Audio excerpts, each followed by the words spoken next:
Hello বন্ধুরা, আমরা বারাণসী ঘুরতে এসেছি। আগের দিন রাতের বেলা ট্রেনে উঠেছিলাম শব্দবেদী এক্সপ্রেসে। ওখানে জার্নি করে আমরা পরের দিন দুপুরবেলায় 1টা নাগাদ নেমেছিলাম বারাণসী স্টেশনে। ওখান থেকে আমাদের হোটেল বুকিং করা ছিল আগে থেকে, হোটেল দেভা ইন।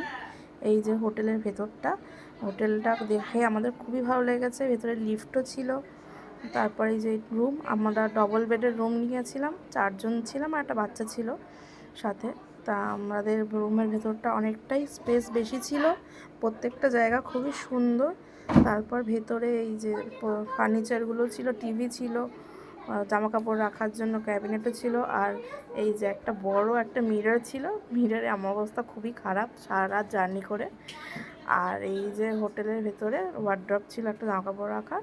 আর এটা হলো বাথরুম। বাথরুমটা খুবই পরিষ্কার ছিল, যাবতীয় সব দরকারি জিনিসপত্র সবই ছিল এখানে।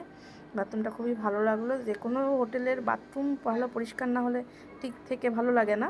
তাই এখানে বেশ রুমটাও যেরকম পরিষ্কার, হোটেলের বাথরুমটাও সেরকম পরিষ্কারই ছিল।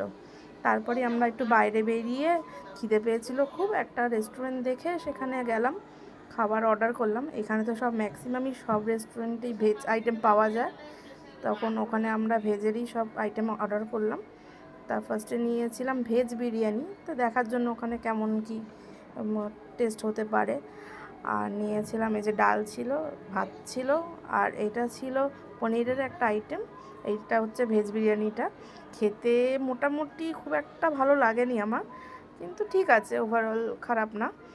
আর বাকি এই যে এটা কুলচা ছিল, কুলচাটা পনিরের সাথে বেশ ভালোই লাগছিল খেতে। আর লাস্টে এই যে বানারসি স্পেশাল